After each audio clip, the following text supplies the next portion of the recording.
Starting, all attendees are in listen-only mode. Hello everyone, and thank you for joining us today on our complimentary webinar, Capturing the True Analytics of Learning. My name is Nissa and I will be your moderator for this session.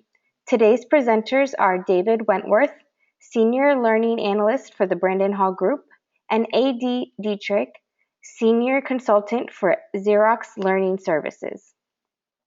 Before we begin, I would like to tell you a little bit about the Brandon Hall Group.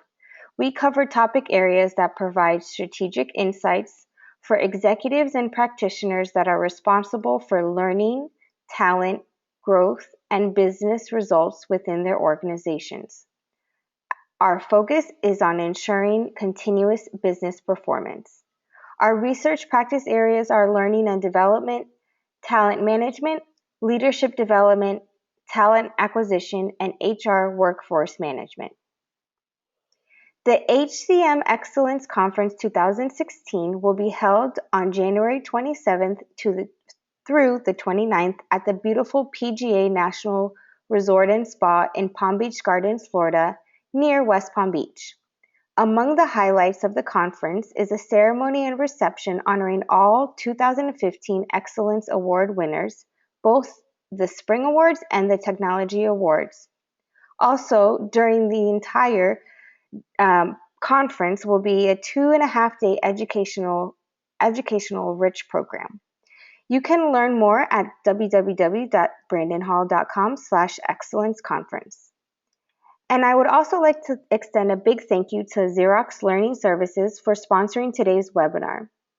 Xerox Learning Services delivers impactful, engaging, comprehensive learning services to your employees at the point and time of need. Be sure to visit their website at www.xerox.com and search Learning Services. This presentation is being recorded and the playback and slides will be provided to everyone within 48 hours of the webinar. If you would like to ask a question, please do so by typing it into the question box for our presenters. And with that, I will hand things over to our presenters so we can get started with the agenda. Great, thank you, Nessa, and thank you everybody for joining us today, and thanks to AD for sitting in with me today to talk a little bit about analytics and measurement. And it's a topic near and dear to both of our hearts. You've got a couple of data geeks on the line with you today, so feel free to ask some questions, as Nissa pointed out, using the question box. We'll be keeping an eye on those throughout the presentation and try to answer questions in real time, as well as have some time at the end to capture any questions maybe we missed or any new questions that pop up. So please take advantage of that. So what we're going to walk through today, I'm going to sort of try to set the stage to give you an idea about the state of learning and analytics by sharing some of the research that we've done here at Brandon Hall Group. So sort of where we are with analytics, what's involved with learning measurements. We will take a look briefly at the Kirkpatrick Model. I know most of you on the line are pretty familiar with it, but it does tie in very tightly to what we're talking about, and it's a very important model to go over to really understand what it is we're talking about.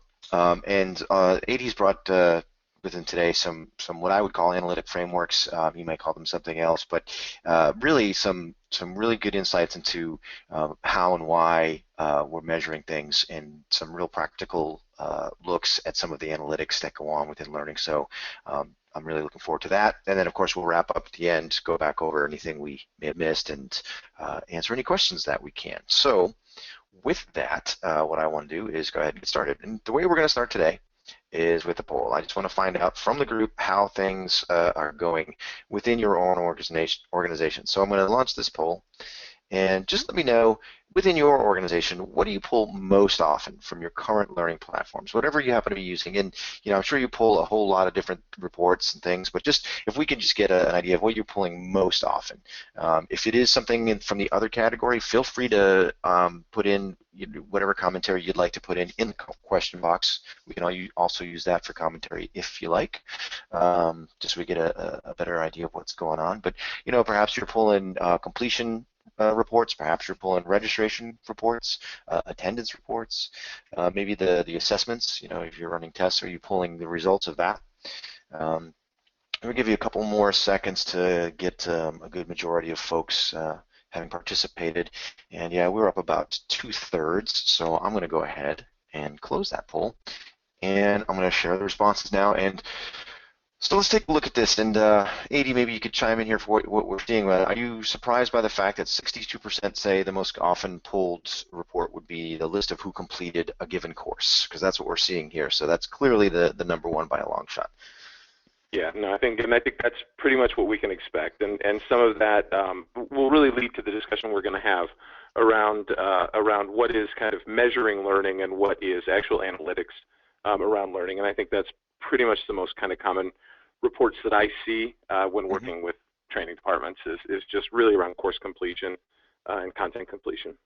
Yeah, and we did have some commentary from folks who selected other. Someone said that they're pulling, all of these things plus LRS reports. And so, for those of you who aren't familiar, LRS would be a learning record store, which captures different types of learning experiences outside of sort of the purview of the LMS. So that's an interesting commentary there.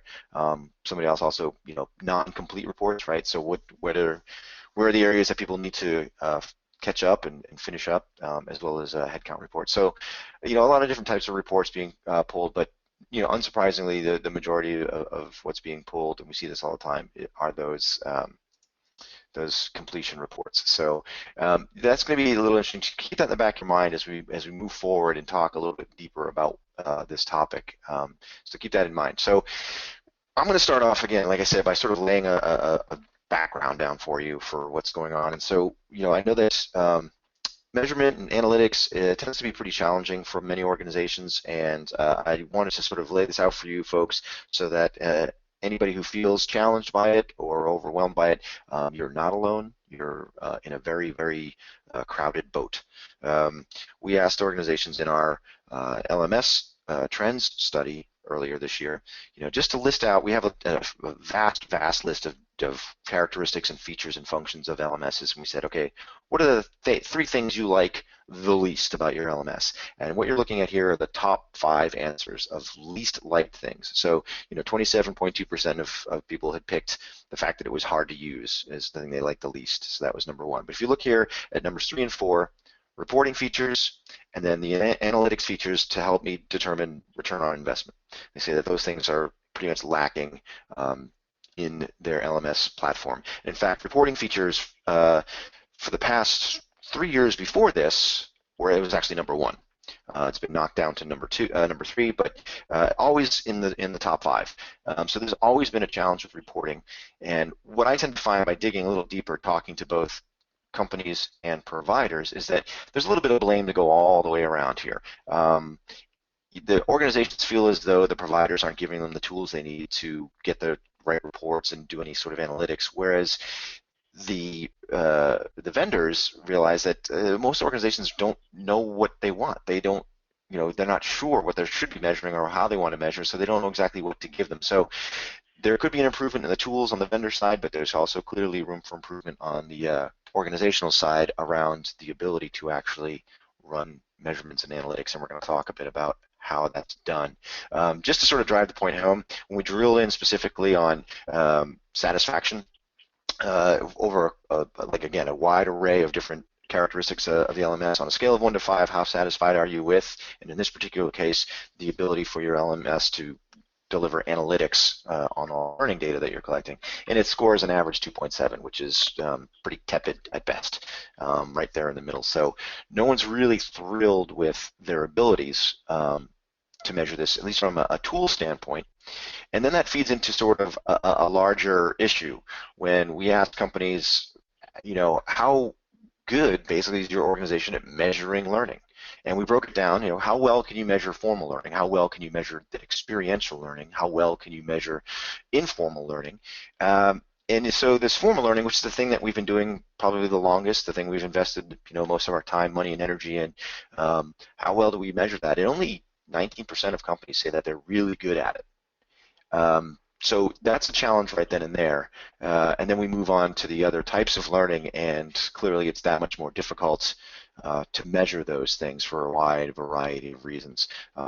So it just sort of paints the picture of we're in a definite challenge here around how do we do this? How do we measure learning? Especially now with so many different types of learning experiences coming into the fold, how do we measure all of this stuff? So we did have a question and a comment come in that the vendors don't want to build reports that'll be dated. So do we see most vendors looking for ways to open up consumption of the data? I would say, my first impression on that question is yes. I think the vendors really are trying to give their clients the tools they need. A lot of vendors I've seen move away from the whole quote-unquote canned report, right? It used to be one of the features that was listed out on a marketing sheet was, we've got 100 reports ready to go. You just click a button and run these reports.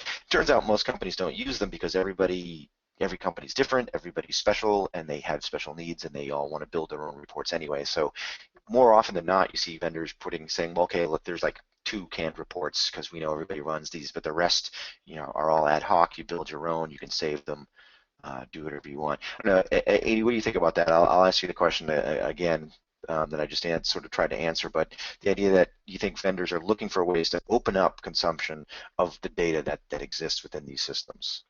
Yeah, I agree. I think what I see a lot of too is APIs. So a lot of vendors are offering APIs that will connect with, as opposed to creating a business intelligence solution on their system, as opposed to creating a dashboard, creating canned reports.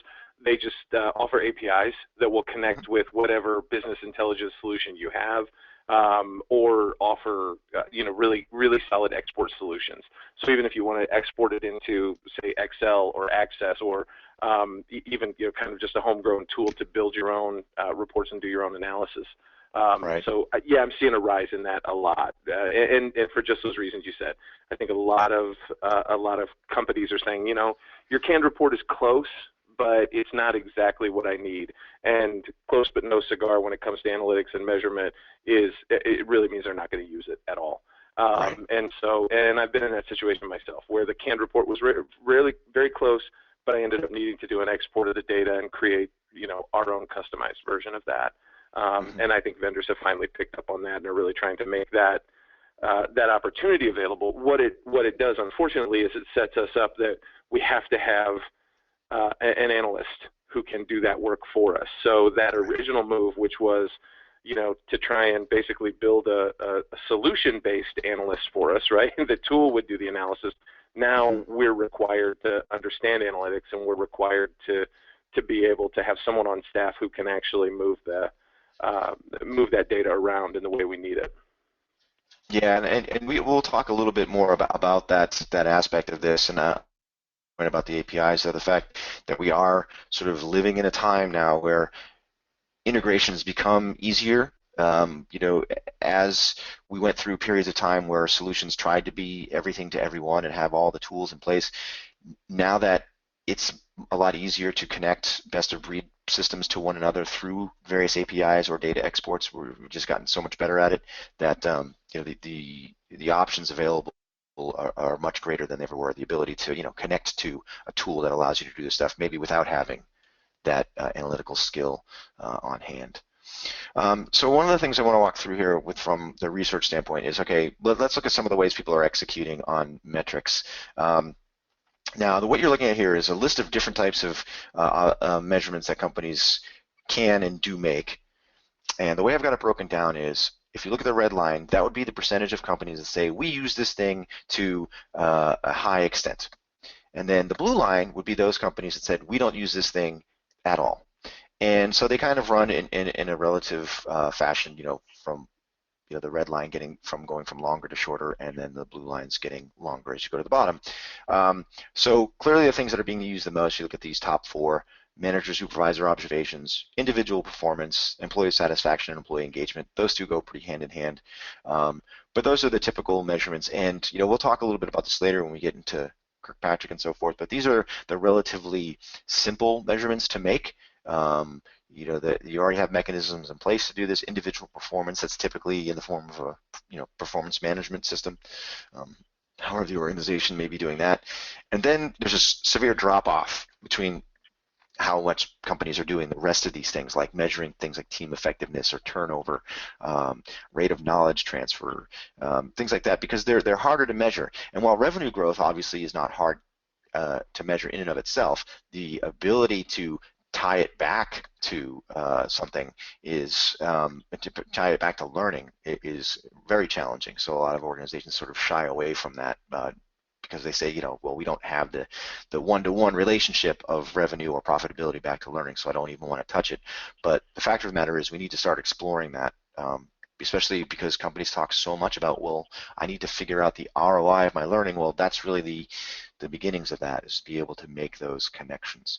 We're going to talk a little bit about APIs some more. I don't know if somebody answered the question. Someone asked, what is an API? But it's essentially a technology that allows different applications to communicate with one another in a standardized language so that they can share data, and one can call upon the other to execute a process.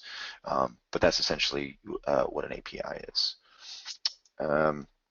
So now let's look. There's a whole other list of types of things. So we talked about this, like in the polling question. What are you using to measure? So there's things like completion of courses, questionnaires after the course, satisfaction surveys. So these are the tools that are used to measure the things that we just saw. What are you using? And again, the red line are companies that say we use these things for more than 50% of all of our learning. We measure more than 50% of our learning using this tool. And then the blue, again, we don't use this thing at all to measure our learning. So you can see here, looking through the list of the things, again, at the top are the things that are used the most. So you look at those satisfaction surveys, that's that Kirkpatrick level 1, did you like it, smile sheet type measurements. And then as you move down, you get into more complex measurements, team effectiveness, coach mentor observations. Salary increase is for some organizations is a learning metric, some not so much. There isn't as direct a connection. Reduction in regulatory citations, we see that measurement used, and that also ties into the very bottom one, the reduction in lawsuits. We see that used a lot more in what we call high consequence industries, those organizations that have to deal with a lot of regulations and compliance issues. So with that, one of the interesting things about that, those companies that do use something like reduction in lawsuits, if you'll notice, this here is the percentage of companies that say that this measurement is a highly effective learning measurement. So the highest one is that reduction in lawsuits. So while very few companies need it or use it, those that do find it to be a great measurement of how well they're doing with their learning and development. The idea is, we've got this type of regulatory and compliance training. We're trying to keep people in compliance and safe, or whatever the need may be, and this is a great way to measure that. You can see some of the others: reduction in errors, accidents on the job. Again, it's really easy to tie these things back to learning in that type of environment. What you will notice is when you get down to the lower effectiveness, you're looking at post-course questionnaires, just hey, how was it? Satisfaction surveys, 17%. So while we do that the most, as far as it being an effective measurement tool, it's not seen as effective, and Bill makes the observation that even the most effective thing is only around 25%. Yeah, and that's true, Bill. Only about, again, this is the percentage of companies that say that these things are highly effective. There are many others that say that these things are maybe moderately or slightly effective. Didn't include them. They didn't say that it's not as though the rest say that it isn't at all effective, but again, by focusing just on those companies, that the ones that are picked as highly effective, you get a good breakdown of what people think are the best measurements to use. And we're going to talk a little bit about the effectiveness bit when we compare things like satisfaction, that level 1, to the higher Kirkpatrick levels, which are a little more complex. So speaking of that, we're going to go ahead and start to just explore the Kirkpatrick model just briefly. I know for most of you it's just a quick refresher, so that as we talk about it in later slides, you know what we're referring to. But essentially, it's the idea that there are these 4 different levels of measurement. Level 1 being reaction, to what degree participants react favorably, right? Did you like it? Did you not? The smile sheets. Level 2, learning. Did they acquire the learning? And you can find this out typically through tests and assessments. You took the course, take this test. It turns out, yes, you do understand what you learned. The knowledge was transferred. Level 3 comes around, okay, now through an assessment, you've demonstrated that you acquired the learning. Can you put it into use? Are you actually doing things differently based on what you learned? And then level 4, those outcomes, those things that you targeted by putting this learning in place? Right? Are things, what are the outcomes occurring because you put that training event in place? And AD, you and I talked a little bit about this, that most companies, whether they subscribe to this model or not, or even know it or call it by name, are probably doing things broken down this way anyway. What's your experience when you talk to organizations and when you start talking about Kirkpatrick? My experience is that everybody views it as a 60-year-old model, and in general, most people will say they'll have kind of an argument that it's outdated, that it is whatever. And then when you sit down with organizations, most of them are following it almost as an intuitive process anyway, because most of us want to know how well the efforts that we're doing are received. Most of us want to know that there was some concrete response to our effort in the form of learning, and then we want to see that it has impact. And I think that even if we look back at the previous slides that you were just showing, when we talk about effectiveness, and throughout that survey you were asking about the effectiveness of things, everything in those surveys was framed through the lens of effective means the work I did was received well and it had an impact on the business. Now, right. The ability to measure that is not always there, and that's what we saw in the previous slides. But everybody sort of intuitively does that, whether they agree with the Kirkpatrick model or not. So, I'm willing to entertain a lot of the discussions about the flaws in the Kirkpatrick model, or that it might be a little outdated. But the reality is, as a general framework, it's almost how we all intuitively think anyway. And so I always think it's a really great framework to use anytime we're talking about measurement for that reason. Yeah. Exactly, and so along those lines, let's just do a quick poll here of the group, and we will just wanted to find out, from your organizational standpoint, and then in this one you can choose anyone, any or all of these, but which of the following are the most likely to yield a benefit from a learning analytics perspective? And so, thinking back to that model we just showed, level 1, level 2, did you like it? Did you actually acquire the learning? The level 3, are you able to change your behavior based on the learning? And then level 4, are there outcomes? The next one, sometimes you'll see this actually packaged with Kirkpatrick. They call it the Kirkpatrick Phillips model, which adds another level, which would be ROI, the ability to measure whether or not you're getting a return on investment from your learning. So those metrics, you feel that you'd get a benefit from that. And also, now that we've talked, we showed earlier the measurement of sort of the experiential, the informal learning. Do you feel, select that one if you think that there'd be a benefit from gathering those types of learning analytics as well. Just interested to see which ones of these get picked the most from the group here. All right, a couple more seconds as we just give everybody an opportunity to participate.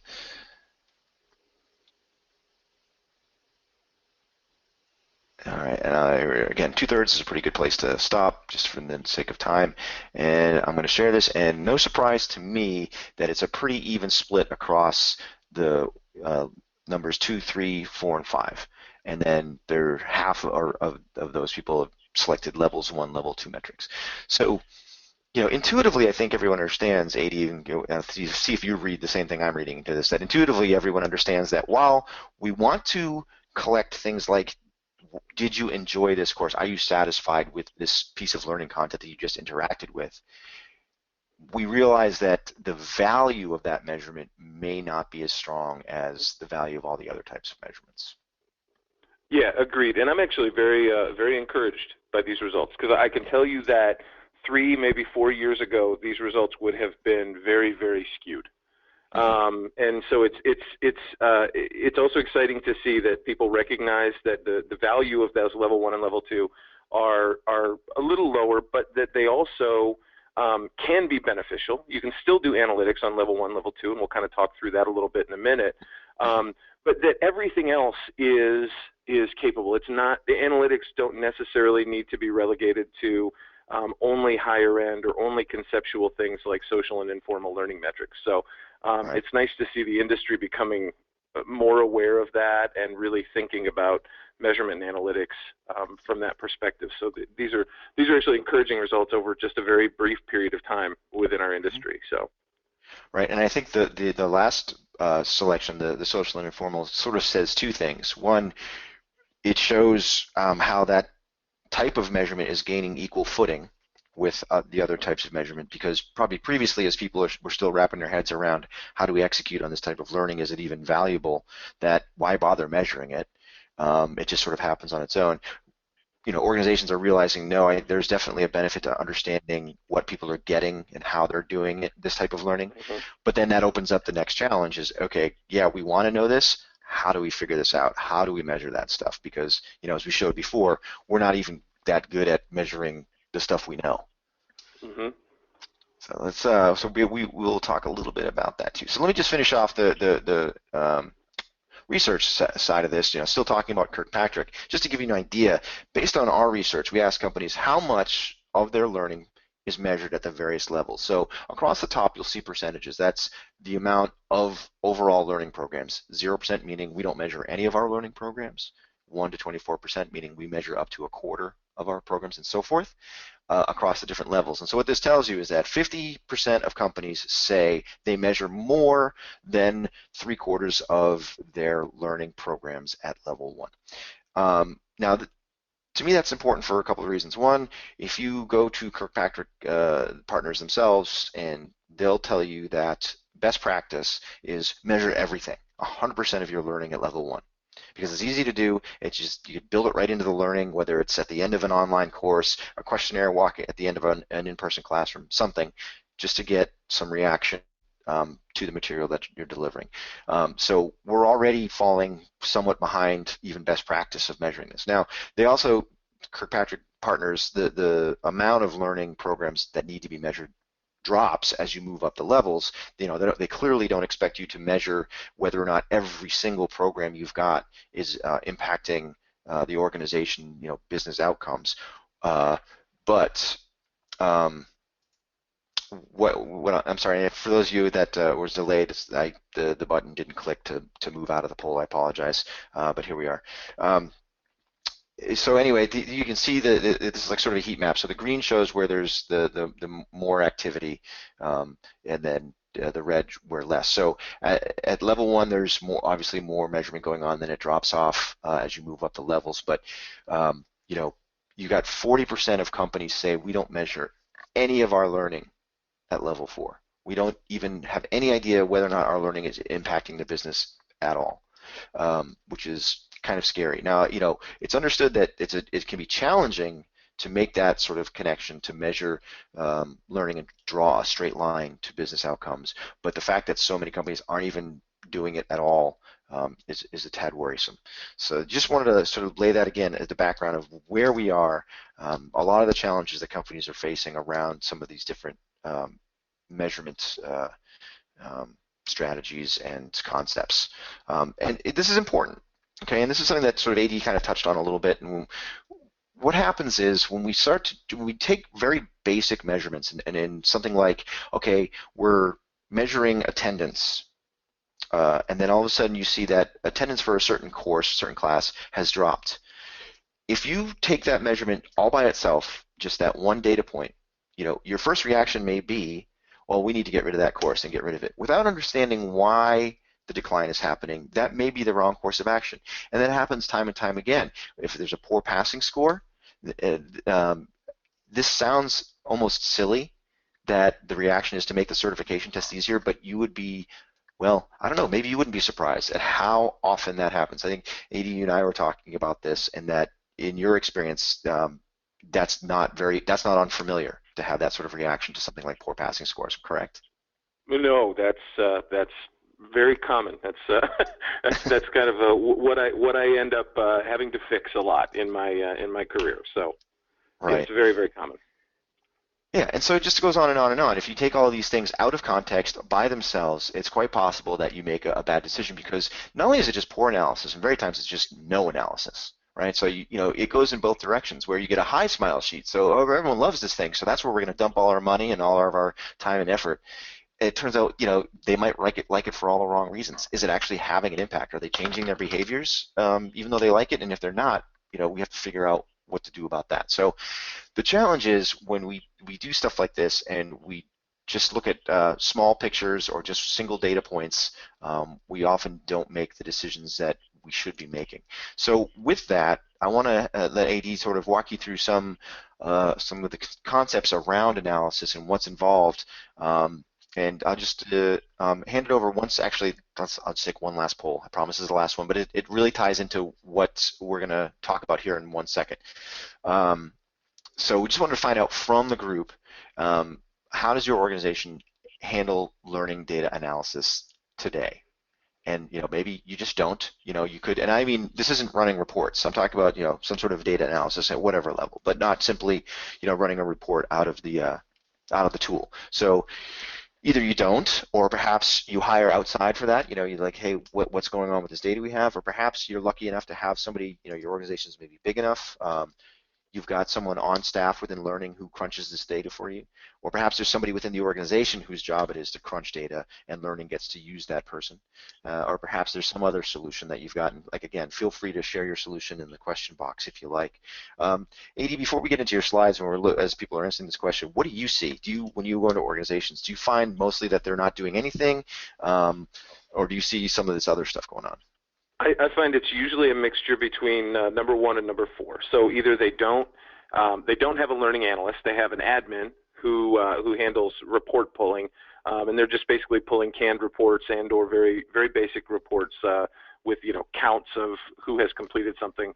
Or usually there's an organization-wide analysis department. So you have some group that handles that, and they handle it for everybody, and they just sort of they're just sort of a solution for anyone with a data analyst need. Yeah, and so we've seen some entrances and commentary. So like somebody has something similar where organization-wide, but it's multiple people. So it's a small part of their overall job. They all pitch in to do this stuff. So lots of different approaches going on. But if we share the poll results quickly here, we'll see that the biggest group is that we don't. Nobody on the line is using external contractors for analysis. And then lots of different other solutions. So that just sort of goes to show you that that the wide variety of ways people are trying to approach this or solve this. By either just finding time. Someone said we just find time to do it internally, or someone mentioned that it is, it's maybe not a specific job description, but it is part of the LMS manager's role.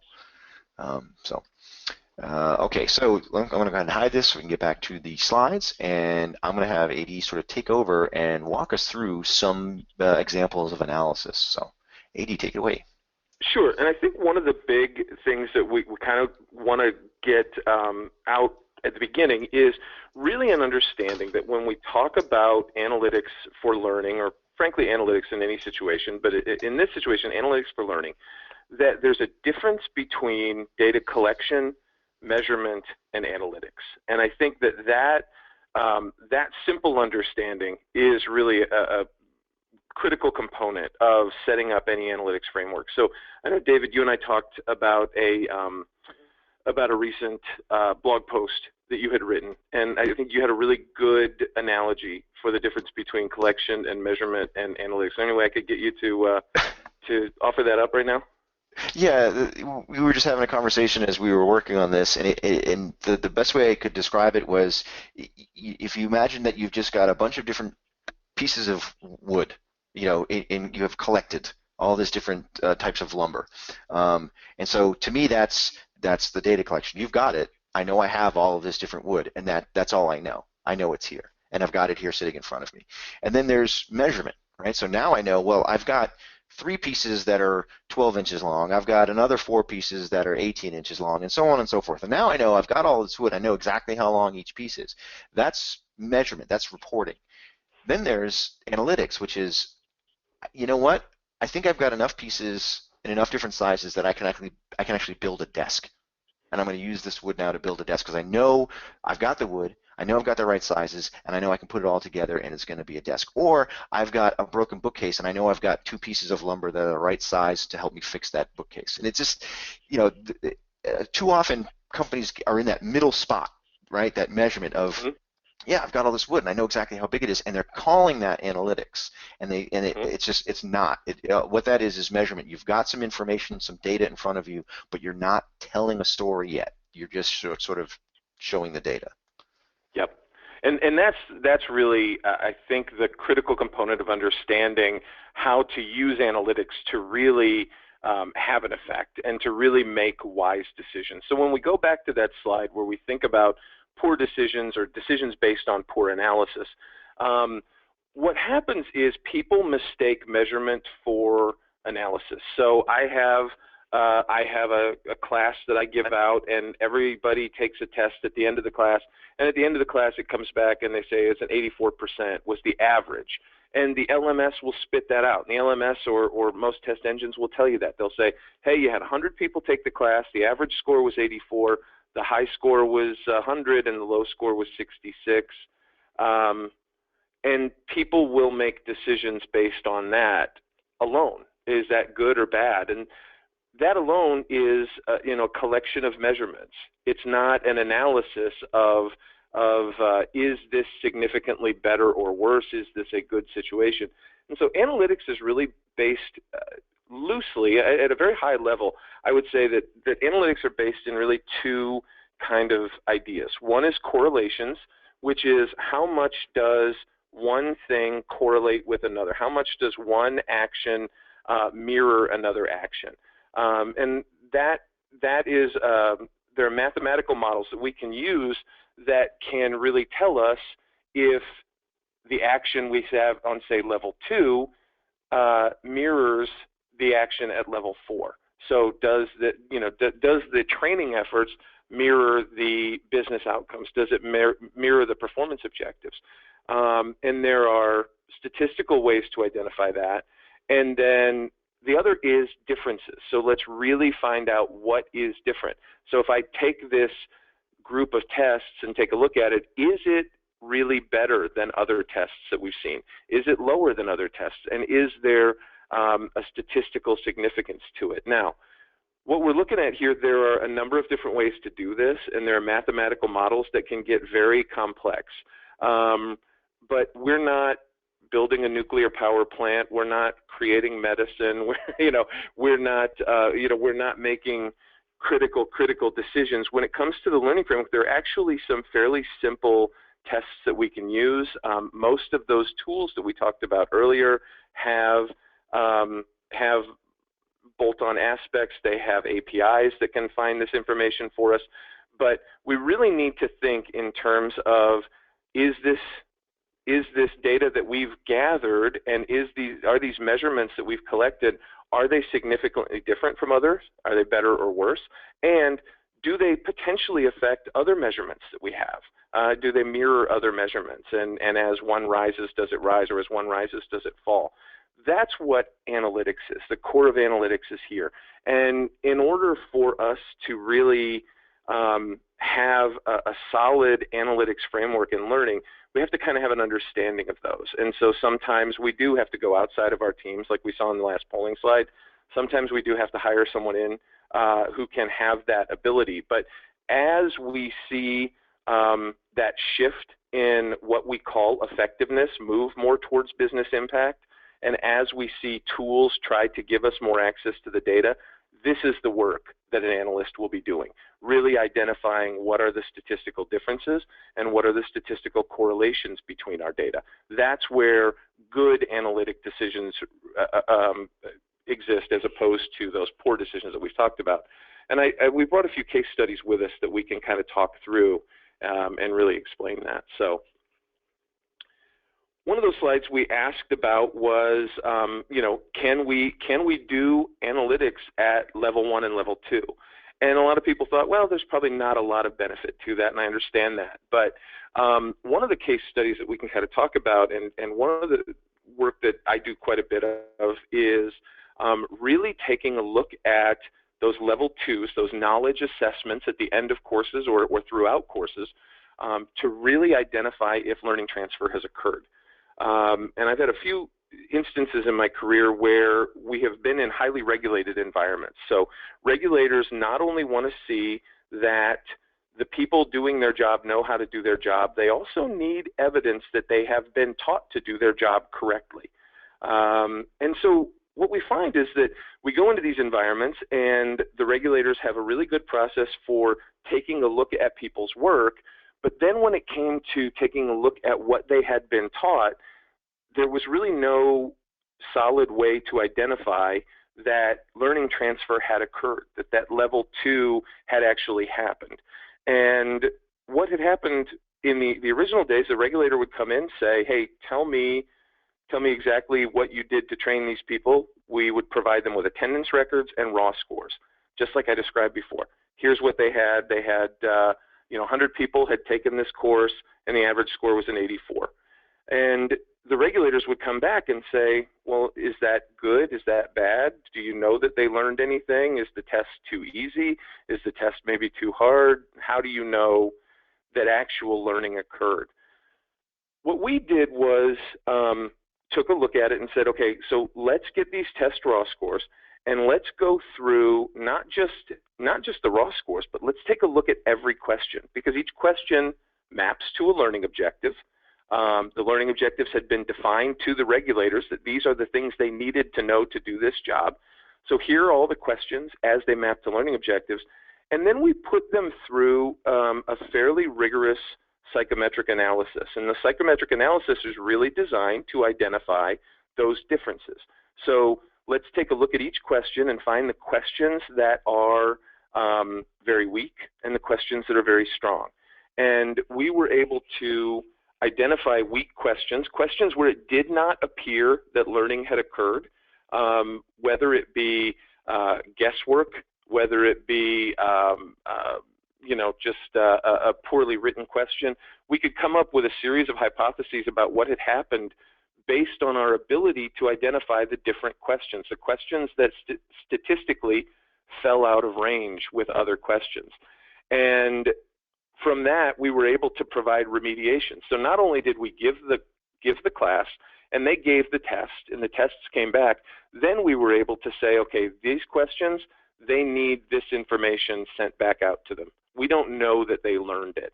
And it was all based on that analysis that says, look, there's no confidence that they learned this. And they were able to remediate that content. So they're able to go back to the learners and say, hey, by the way, I know you took this course, but we either need a refresher course or here's some content that you need to read in order to do that. And what we were able to do by going in, taking a look at each question and putting it through an actual analytics framework based on learning and based on psychometrics, we were able to really create an environment where we were able to prove to regulators that, hey, people did learn. At level 2, we know that they did learn.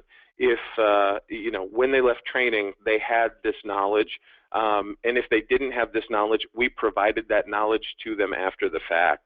And it's really kind of changed the way regulated environments that we've worked with have dealt with their regulators, and really caused a lot of efficiencies for them when it came time to be audited by those regulators, and gives a lot of information there. But again, all based in that ability to identify the differences between different questions and the way they're answered. Any questions on that anybody had? Okay. And if you have any questions on any of these, feel free to just put them in the question pod and David can forward them on, and we can talk about them. But yeah, I'm keeping an eye on those for you. Okay, I appreciate it. So next one is the real basic question that most of us ask, and when it comes down to effectiveness, getting back to that one question, did training have an impact? So this is a huge question, and this is one that I know I get asked a lot, and probably everyone on this call has experienced somebody asking that quite a bit. And so this was a good case study where there was a rollout of a sales training for an underperforming product. And the product had existed for a while, but it was just not selling. Put an entire sales force through a mandatory training. And really the goal was just, we want to sell this product more. They don't know how to sell it, so put them through a sales training. We put them through a sales training and took a look at the end, made sure everybody had completed it, so we knew everyone had completed the training, and that was really all we had. And as we watched the sales figures afterwards, we realized that not only had sales of that particular product started to decrease, the management said, well, this training didn't work. And they turned around and said, okay, so we know that everybody completed the course, and we know that sales are going down. So training has obviously failed, because their only two data points were completions and sales after training. And that correlation looked inverse, right? The more you completed training, the less you sold. So they said, well, obviously training was bad, and you need to go ahead and redesign this whole training. We don't know what's wrong with it. We just know it's wrong. Redesign this whole training and redeliver it to the entire sales force, which was a huge effort. Would have cost, hundreds of thousands of dollars, because it was a very large organization. And the analysis was based on two data points. So we went in and said, okay, let's take a look at this very closely.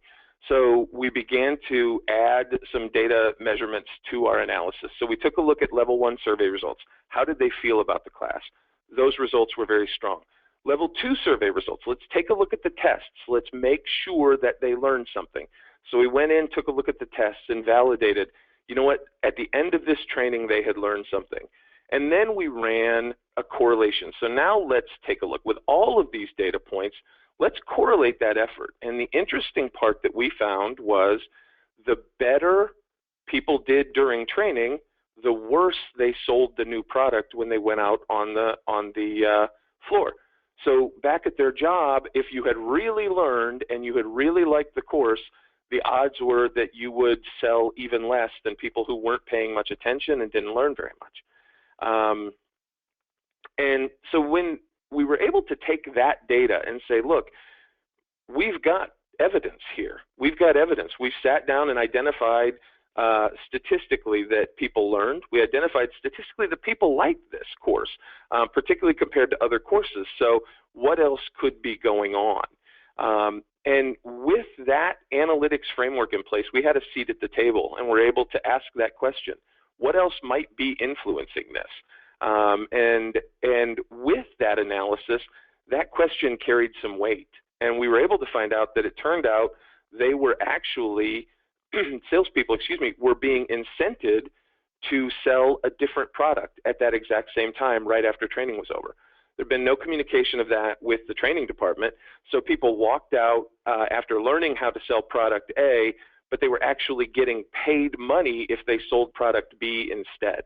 And so they were choosing, when it came time to try and upsell to something else, they would always choose the one they were being financially incented to sell.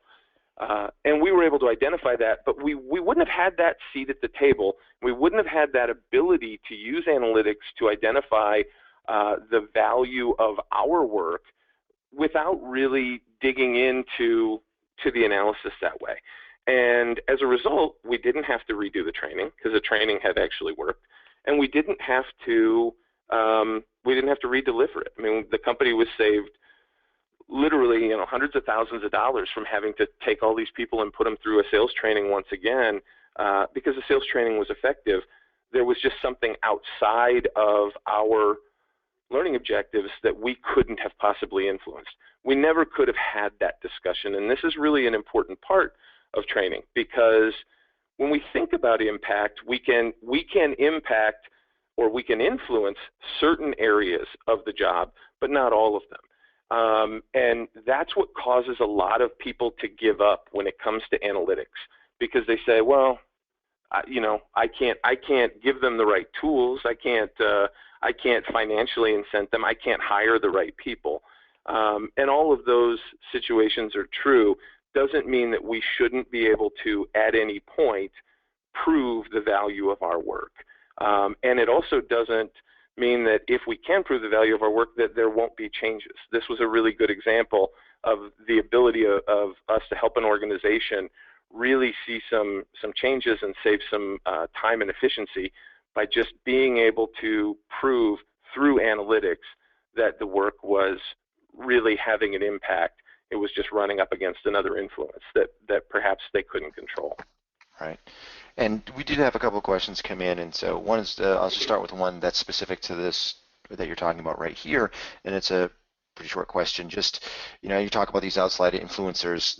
Carla asks, were they selling, the salespeople selling product B more successfully? So was, there's this one product that they need to be selling, doing a better job selling, and they were doing poorly after the training. Was one of those outside influencers another product that they were better at selling, or do you have insight into that?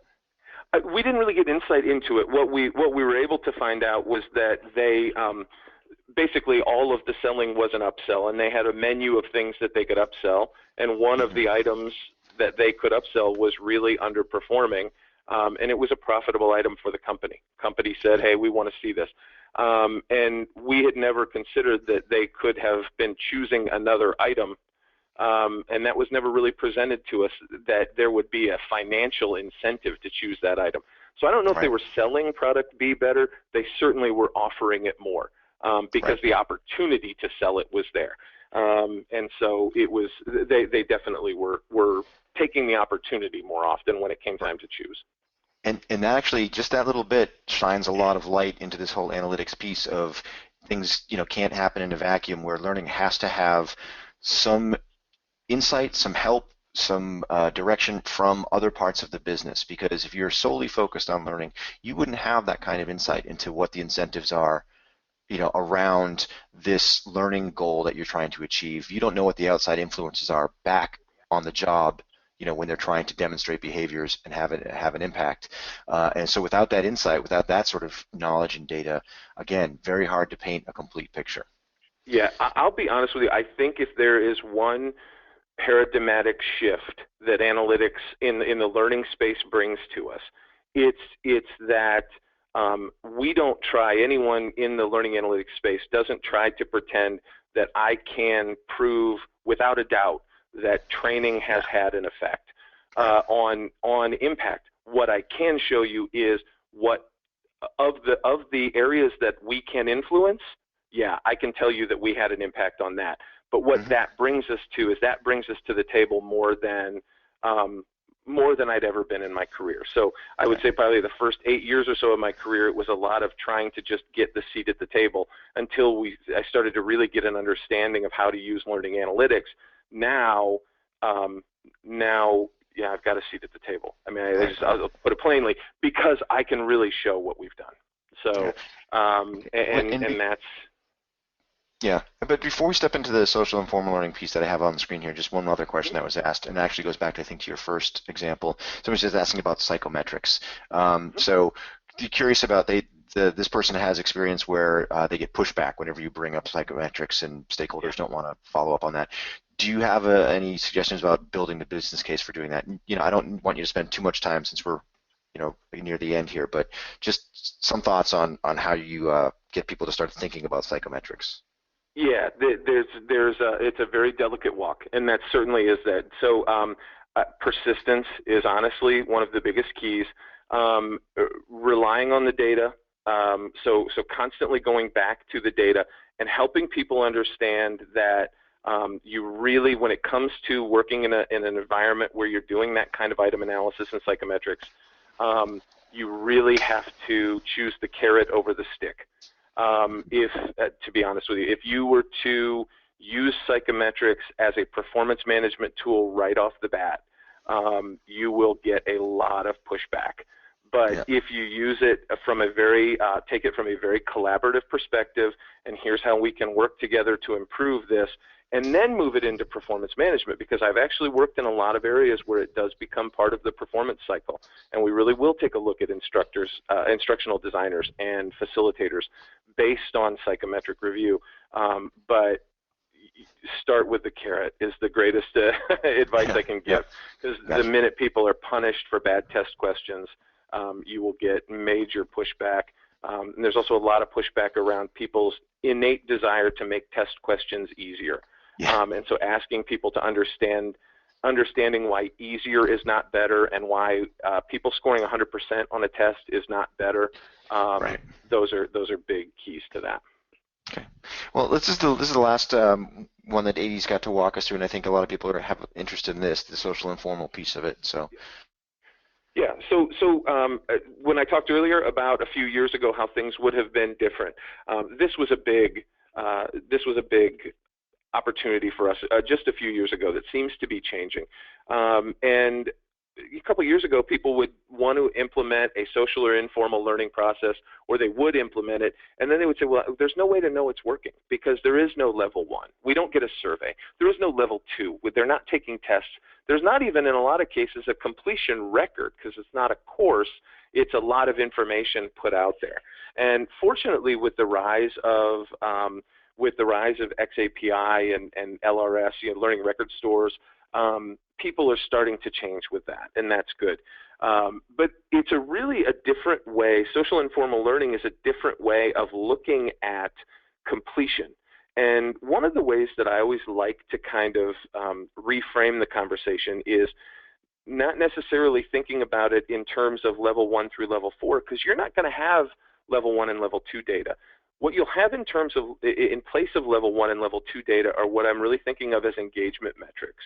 And I rely in that case a lot on web analytics. So taking a look at how does a website like Amazon know that it's being effective? Well, it can tell it's being effective because it has business results at the end. It knows what it sells. But how does it know that the actual user experience, that the users are going there and getting information that then leads to sales? And taking a look at web analytics has been a really interesting part of my career, and to really understand what engagement is. And engagement, in web analytics, there's kind of a 4 eyes model: involvement, interaction, intimacy, and influence.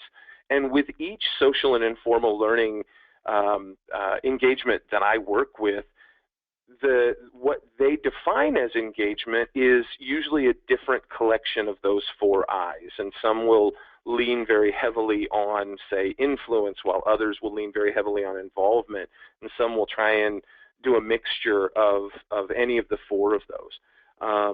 But for social and informal learning, what we've had to do is really replace level 1 and level 2, and in some cases level 3, with those web analytics, those engagement metrics. And so the nice part is most of those social and informal learning, if not all, of the social informal learning tools that are out there are aware of this, and they provide a lot of that data for us. And certainly learning record stores and XAPI are built for just this, to really get a sense of what are people doing. Not just, hey, tell me what they've completed, but are they opening things? Are they launching things? How long are they in situations? And what are they doing? And we really kind of treat learning now less as a series of strategic endpoints: finish the course, finish the test, take the survey, and really take a look at it as a behavior of engagement with information that we make available to people. And so when we have that ability to put that in place of the traditional Kirkpatrick level 1 and level 2 information, we can still run correlations. We can still run those. We can still look for differences in behavior. What are the activities, or what are the engagements, or where are the areas that they're influencing far more and far less?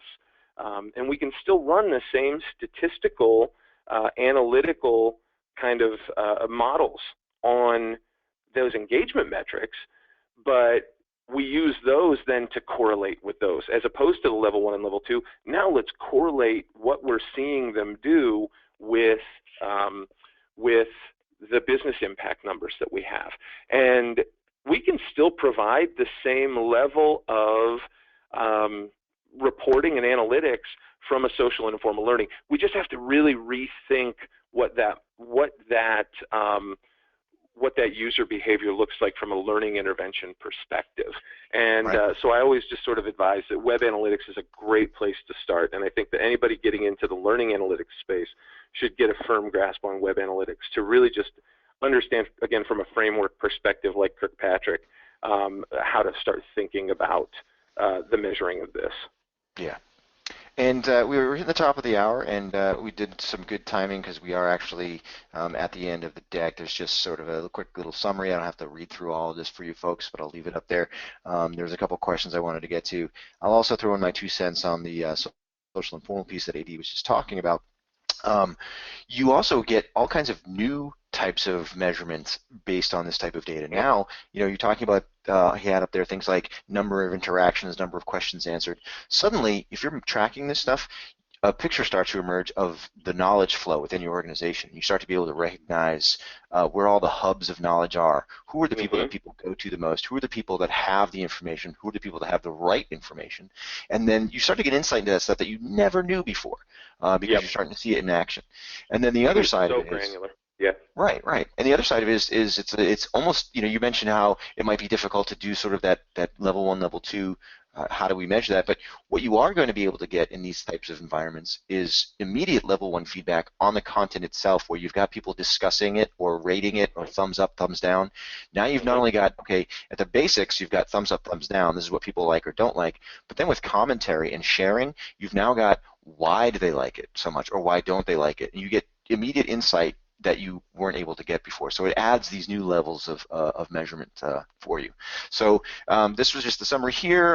We were just going to answer some questions. And in fact, we did a pretty good job, AD, of answering the questions as they came in. Someone had asked, just going back to Kirkpatrick, a definition of examples of the levels. I'll do this quickly. I know we're hit the top of the hour. Those folks that want to stay on, and if they have any other questions, please ask now. I'll stick around, and hopefully AD can stick around for a little bit. For me, the easiest way to wrap up the examples of the levels is to take an example of something, and it's close to your examples that you're using, AD. I'm talking think of like a call center where you want your people who are answering the phone to upsell a product. So the level 1 is, you provide this training around this new product and how to sell it, and how to get people interested in buying it when they call into this call center. So level 1 is the people that you put through this training. Do they like it? Was it satisfied? Did it meet their needs? Did they feel like it was relevant to them? Level 2, well, take an assessment. I've now giving you instruction about the product and how to sell the product. Answer these questions about those processes, about the product. They answer the questions, they score well. Okay, yes, I've transferred the knowledge. Level 3, are they changing the behavior? Now you go to your managers and observation. Are these people, you putting these practices in place, are they trying to upsell? Are they using the techniques that were taught? You can even, in the example of a call center, you can listen to recordings and see how well that's going. And then the level 4, outcomes. Are you selling more of that product now that we've put all this stuff in place? And that's just, you can expand that in any direction you want with any kind of example, but in my mind, that's just like the quickest, easiest example to use of the 4 different levels. I don't know if you would agree with that assessment, AD, but I think we've managed to answer all the questions. Give you the attaboy, yep. Great, thanks. I'm trying to scroll up. I do think we managed to answer everybody's questions through the middle. Okay, here's one. Tools for consumption like SAS, Tableau, etc. What do you see if people are using the most, or is there anything that's sort of emerging as the go-to? Because I've seen it all over the place, anywhere from Microsoft Access to something like Tableau to SAS. So yeah, I'm seeing it all over the place too. I really couldn't pick one that I'm seeing more often than not. Yeah, it's a comfort thing. It just depends. Every data analyst has what they're comfortable using, and that's what they're going to use no matter what anybody else tells them. So. Yep. Yeah. Okay. Well, we did manage to answer all the questions, I do believe, and our Twitter information's up here if you want to reach out to either one of us via Twitter. But I appreciate you, AD, spending some time. I really appreciate your look on this. From a data perspective. I think it's important that people get sort of into the nuts and bolts of this instead of talking about it conceptually all the time. Mm-hmm. And I thank everybody for joining and sharing with us and taking part in the polls and asking questions. And I hope you enjoyed it, and we'll look forward to seeing you next time. Thanks, everybody. Thanks, Dave. Thank you.